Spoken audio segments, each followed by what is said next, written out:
지금은 독일 지금 난리가 났습니다. 만성장 지금 벌써 몇 년째 하고 있잖아요. 그 비전도 없어 보여요. 뭘 하려는 건지도 잘 모르겠어요. 프랑스도 그렇고요. 스웨덴 사람들은 지금 가난해져가지고 노르웨이 가가지고 알바로 바나나 껍질 벗기고 있다고 그러잖아요. 지금 봤을 때는 유럽, EU 만들어가지고 안락사 해가는 분위기 아닌가 생각할 정도로 IT로 가고 테크로 딱 가는 순간 미국 말고는 따라잡을 나라가 없죠. 도대체 미국의 그 비결이 무엇일까?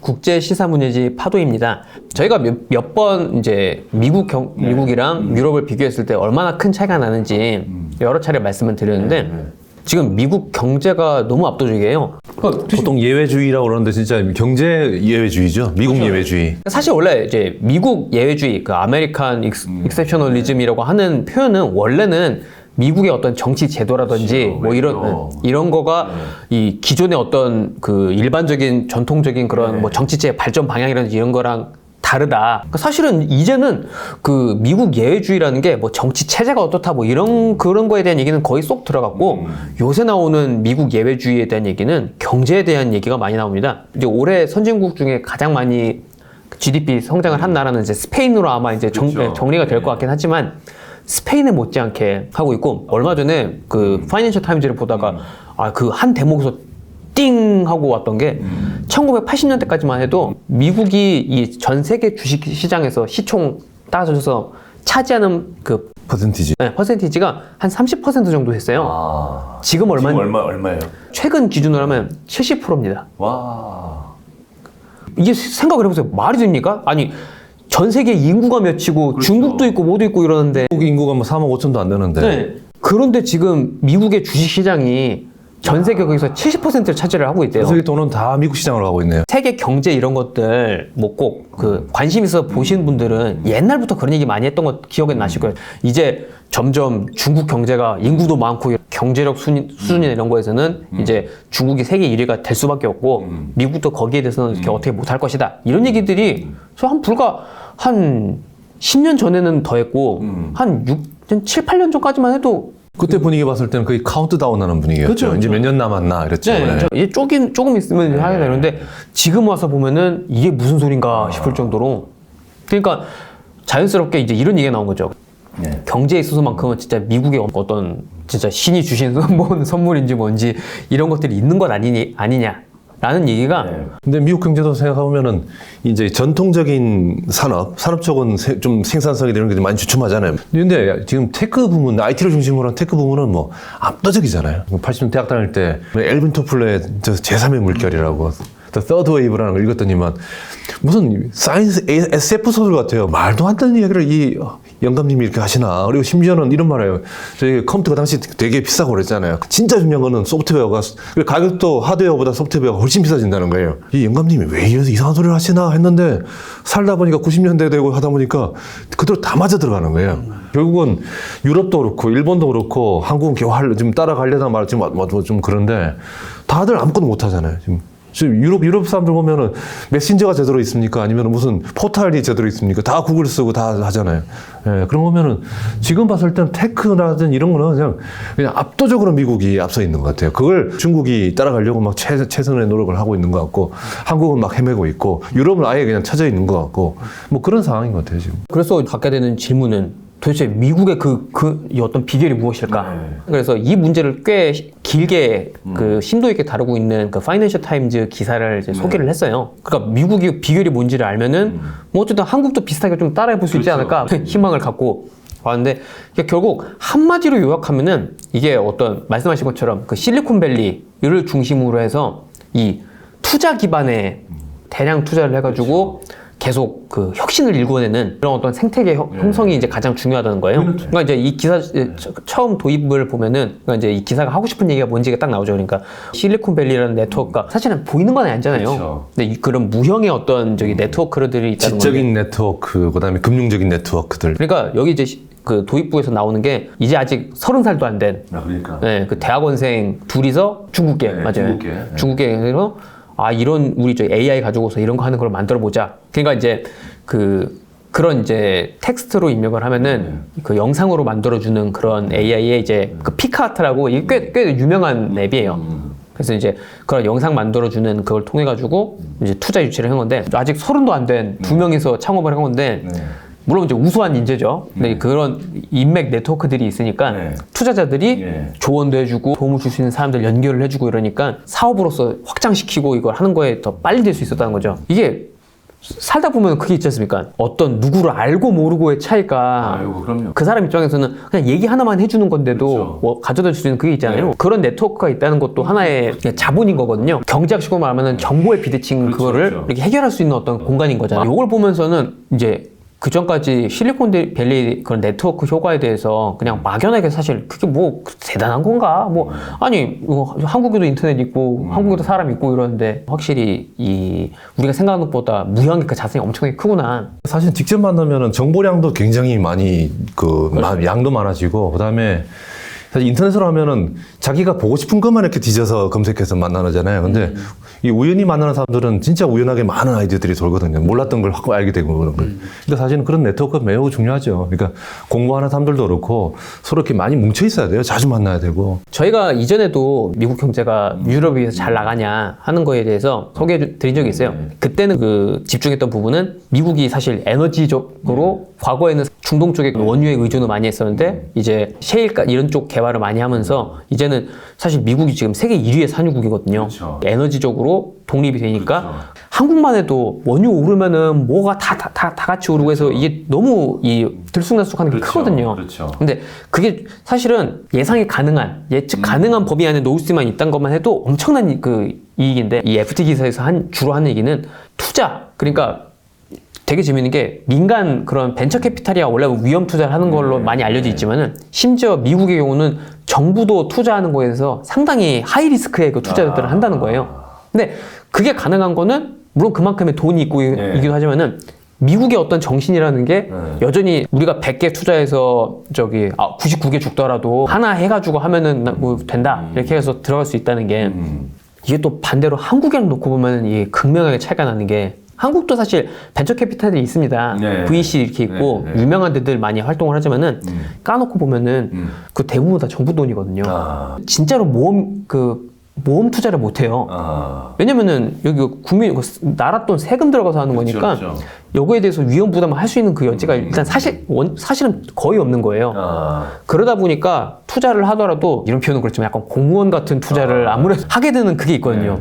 근데 그런 거랑 비교를 해보면은 확실히 야 미국은 진짜 대단하다. 정부에서도 이렇게 하이리스크 투자를 할 수가 있구나. 뭐 그러니까 벤처 캐피탈이 아니고 안전 캐피탈이네. 한국 그런 테크 쪽이나 이런 거 취재하시거나 이런 전문가분들이 이런 뭐 사석이나 이런 데서 그런 얘기를 많이 하셨어요. 한국 VC는 VC 아니라고. 네. 다 그렇다는 건 아니고. 네. 그렇게 그런 경향이 있다. 미국에 비하니까 그렇다. 그 전반적으로 미국은 여전히 투자를 해가지고 어떤 이 생산성 향상을 만들어낼 수 있는 그게 있어서 거기에다가 이제 그런 좀 리스크 있는 그걸 하는 그게 있고 그 외에 다른 나라는 다 그냥 어떻게든 비용 줄여보려고. 근데 이게 회사도 그래요. 회사가 스타트업 이런 데도 성장해서 되게 잘 나갈 때는 그 뭐 비용 이런 것보다는 뭐 역량 개발하고 그러니까 이제 아무래도 외부 자금이나 이런 게 더 많이 필요한 거죠. 어느 정도 성공해가지고 이제 어느 정도 성숙기에 들어가면은 성장세가 그 꺾이고 이러면은 그때부터 갑자기 비용 줄이고 절감하고 뭐 이렇게 이게 결국은 어떤 일종의 그런 생애 주기 같은 거죠. 넷플릭스도 그래요. 넷플릭스의 그 어떤 인사 정책 이런 게 스타트업 업계에서 일종의 약간 바이블처럼 된 거거든요. 그러니까 거기는 무조건 능력 우선 그리고 네가 능력이 있고 너는 그 현명하고 네가 책임감 있는 사람이기 때문에 우리는 너 하는 일에 어떠한 제약도 안 줄 거야. 그래서 뭐 네가 비용이 어떤 필요한 게 있으면 써. 우린 묻지도 않고 따지지도 않고 지원해 줄게. 육아휴직 만약 무제한이야. 성과만 나면 무조건 쉬어. 이래가지고 넷플릭스 그 시스템이 한동안 그런 스타트업들의 사이에서는 그런 인사 폴리시 그거 맨날 삼질 맨날 보고 이랬거든요. 그랬는데 지금 이제 상황이 달라졌어요. 그러니까 안 그래도 그 며칠 전에 이제 뉴스가 한번 나왔는데 넷플릭스가 그 전까지 되게 유명했죠. 그러니까 육아휴직은 거의 아무런 제한을 두지 않고 쓸 수 있게 해주는 게 있었는데 이제 그거를 사실상 철회시켜버린 거예요. 그러니까 사실은 이제 이걸 보면은 이제 넷플릭스라는 기업도 이제는 이제 성장세가 이제 꺾여서 이제 사실은 이제 OTT라고 많이 하는데 이제는 OTT가 뭐 기존 케이블에 비해서 혁신적인 게 없어지고 그냥 기존의 케이블을 대체하는 그거로 되고 있다. 인터넷을 이용한 케이블이죠. 이제는 사실은 그 뭔가 혁신 기업으로서의 그거는 이제 다 했다고 보면 되죠. 일론 머스크 하는 거 봐봐요. 우주에다 4만 개 저궤도 위성 띄워가지고 그 4만 개 가지고 스타링크 만들어서 통신망을 갖다 전 세계 다 깔아버리겠다는 거 아니에요? 인공위성으로.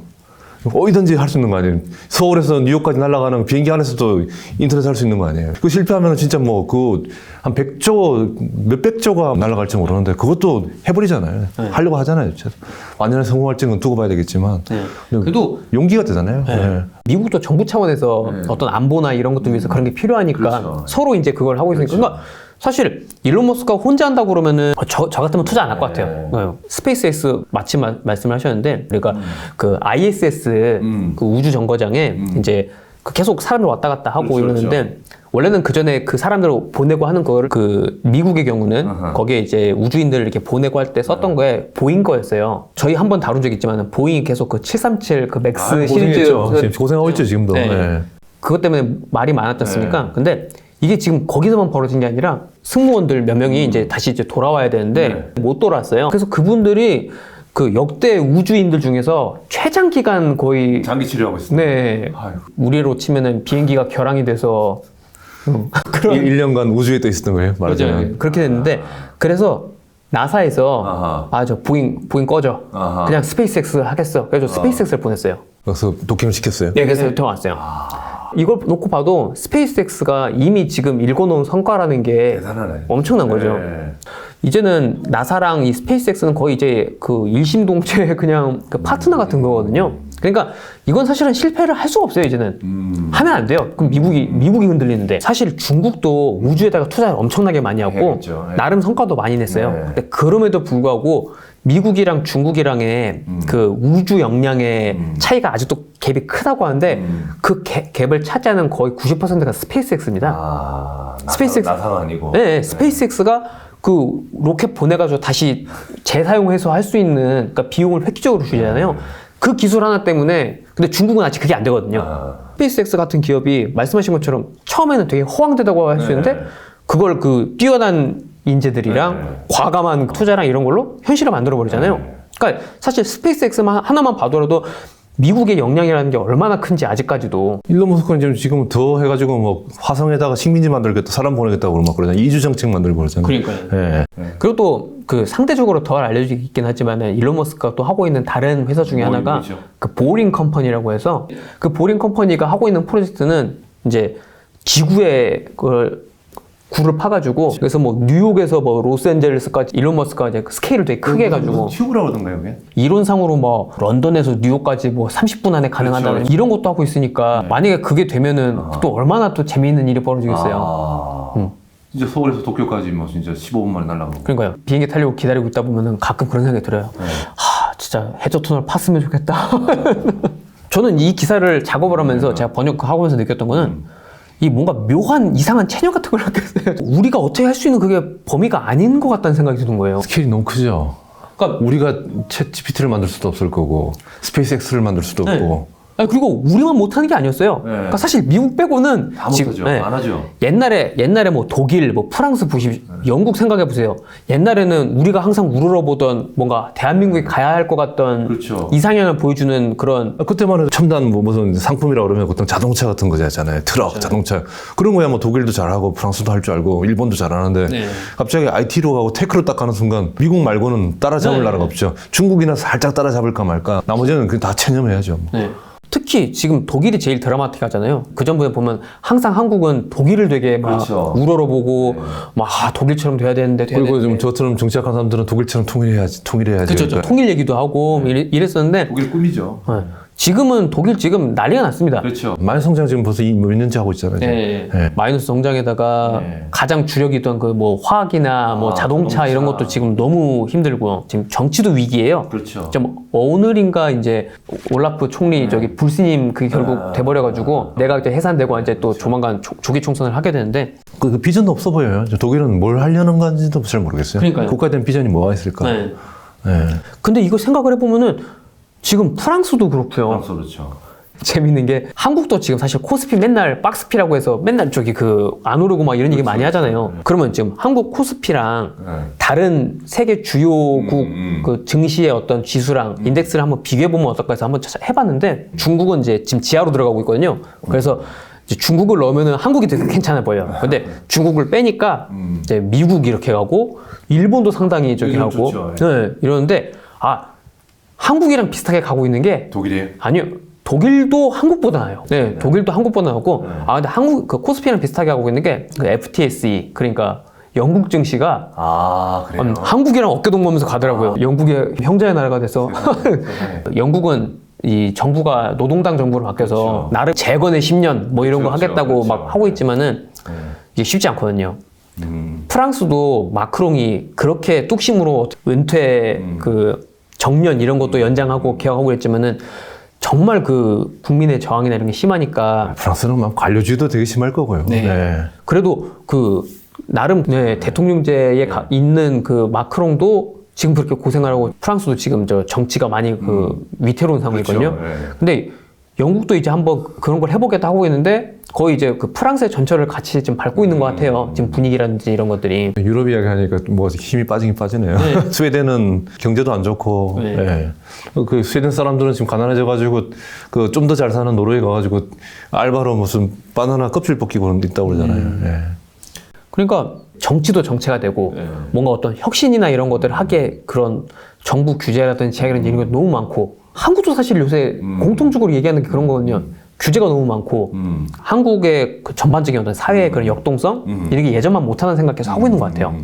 근데 이게 지금 한국만의 문제가 아니고 영국도 지금 하고 프랑스도 그러고 독일도 이러고 그냥 세계에서 유일하게 미국만 예, 미국의 테크 부분, 네, 그렇죠. 첨단 산업들. 네. 미국도 사실은 그냥 그 어떤 계층적으로 놓고 보면은 층으로 하면 정말 저기 끔찍할 정도이긴 하거든요.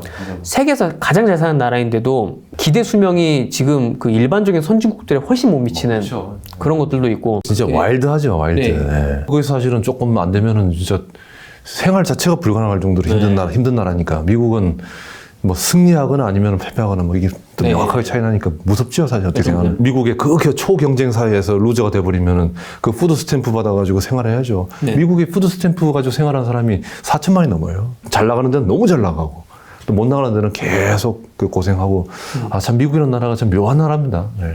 그 뭐 저희 무작정 무슨 뭐 미국을 찬양하거나 뭐 이럴 생각은 없지만은 근데 미국이 갖고 있는 그런 역동성이라든지 이런 거는 장점 좋아야죠. 네. 그리고 이게 뭐 한국이나 아니면은 그 유럽이나 뭐 이런 데서 이걸 따라할 수 있으려면 어떻게 해야 될까? 근데 이게 사실 되게 미스터리예요. 혹자는 그런 얘기를 하더라고요. 그 파이낸셜 타임즈의 한 칼럼니스트가 그 얘기를 하던데 미국은 안 그래도 잘 나가는 나라인데 사실은 지금 일론 머스크를 같은 사람을 그런 어떤 정부 효력위원회로 앉히려면은 그 사람을 유럽으로 보내야 된다고.